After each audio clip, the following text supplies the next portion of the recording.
Good morning students and welcome back.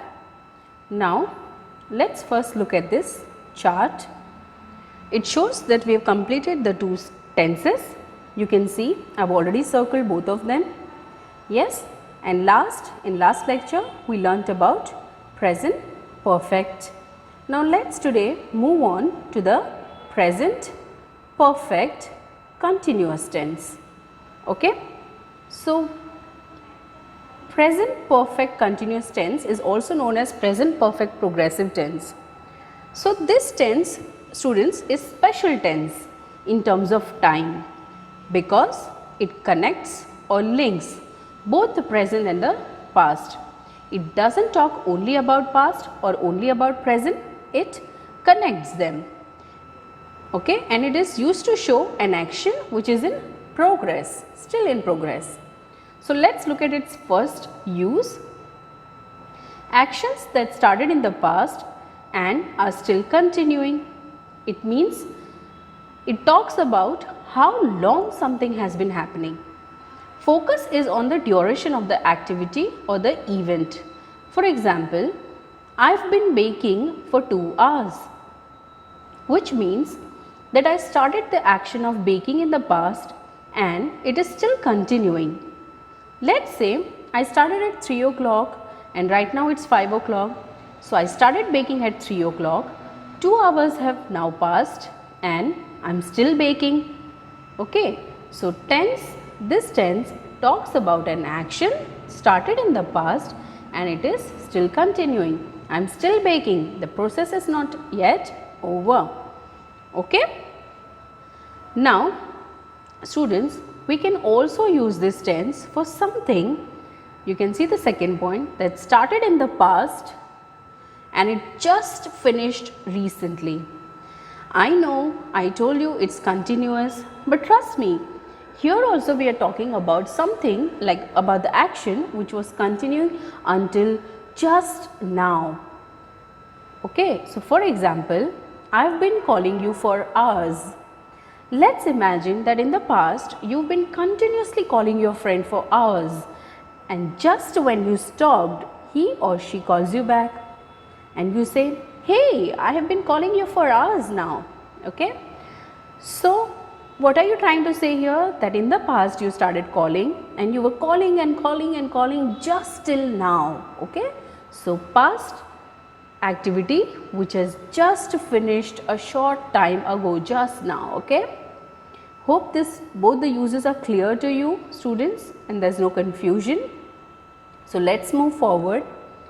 Now before we talk about the form or the sentence structure, another important thing you need to really remember is the use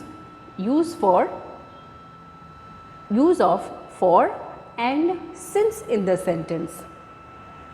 Let's again take the previous example. I've been baking for 2 hours. Can you see the highlighted word for? We have used in this sentence for. Now we can write the same sentence as I've been baking since 3 p.m. Okay, both are correct.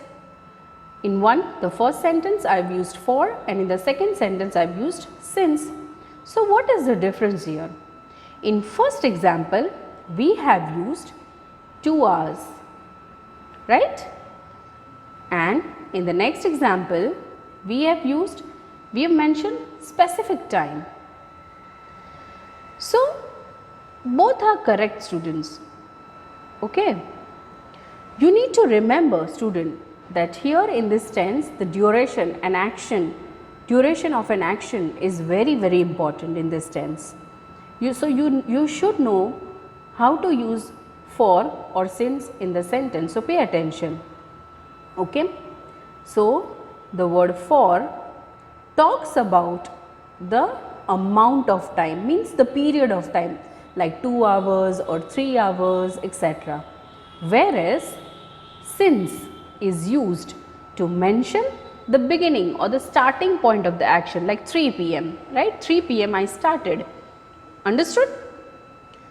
Let's take another example for more clarity. I've been studying for 3 hours. Same sentence you can write as I've been studying since 2 o'clock. Now 3 hours is also correct. So maybe 2 o'clock you started, so it is like 5 o'clock right now, right? So ago 5 o'clock you are writing the first sentence. For 3 hours means you started at 2 o'clock, right? So both are correct. You should know the difference, how to write it. Hope it is clear when to use for and when to use since in a sentence, how to use it. Okay. So this would be easy for you to make the sentences, right? So let's quickly move towards the form, the sentence structure for present perfect continuous tense. So the form says subject plus have or has plus been. We have to add been over here, okay, and plus ing form of verb, continuous form of verb, okay. So let's look at what is the subject here, okay. Subject is I, you, we or they, also he, she and it, okay. You already know this. And how to use have or has. So if the subject is I, you, we or they, we use have with it, okay. And if the subject is he, she or it, we use has with it. Then you add been, B-E-E-N, okay. It's not B-E-I-N-G, remember this, it is B-E-E-N, been, okay. So that will go for both, same. We will add been here also and here also. Then you use ing form, the continuous form of verb. So let's, for example, let's see, if the word verb is play, you add ing to it to make it continuous form. So you get playing. So that will also go same way for both, okay.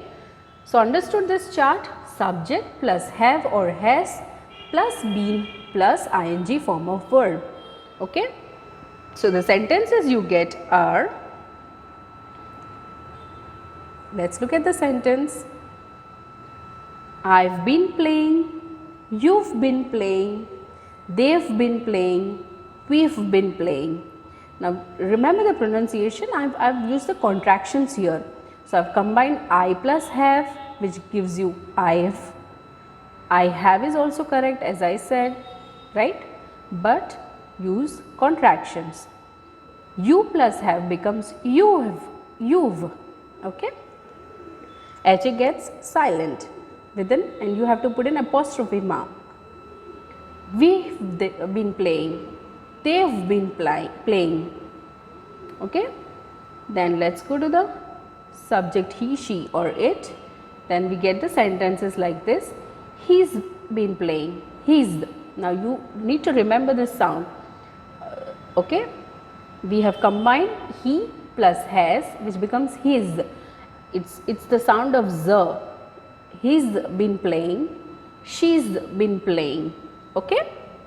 Hope this is clear, students. So this is how you can make positive or affirmative sentences in present perfect continuous tense. Easy, students? Let's now look at how to form the negative sentences. Very much clear to you that whenever we want to make the negative sentences, we use the word not. So let's look at the form. Subject plus have or has plus not plus been plus ing form of verb. So let's look at the example, students, now.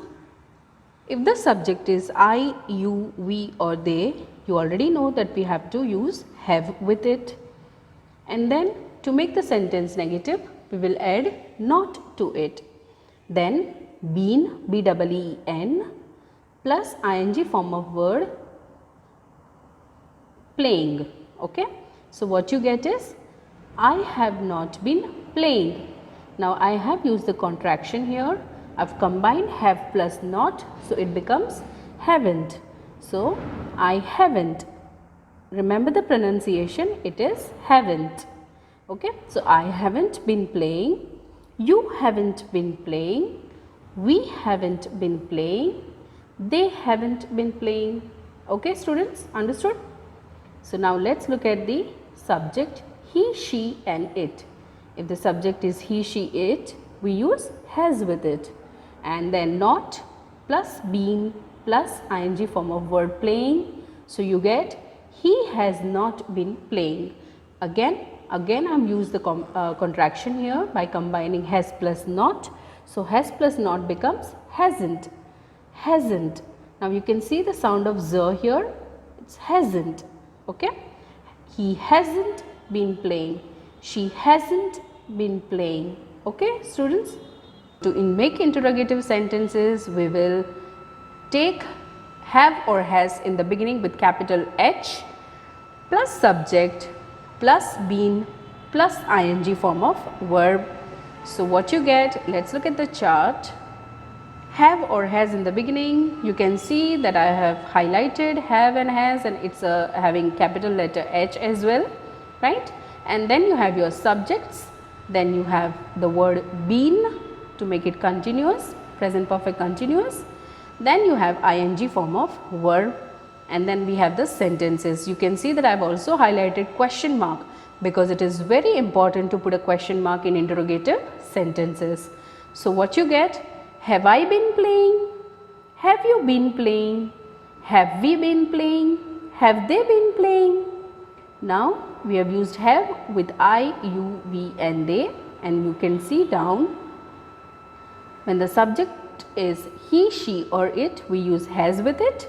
So you get the sentence, has he been playing, has she been playing, and you can see the modulation as well. It looks like a question, it sounds like a question, right? So students, hope it's very easy and fun, you know, present perfect continuous tense. So I'm sure you got the clear idea about how to make all the three kind of sentences. Great. So the good news is today students, you can see this chart, we have completed the subtenses of main tense present, all four tenses, all four subtenses of the main tense present. We completed present simple today, we completed present simple, present continuous, present perfect, and today we looked into present perfect continuous. So all four are done. Do the practice. I send you the exercises with each tense, right? I hope you all are doing those exercises. Practice hard and this will be very, very easy for you. Have a very good day.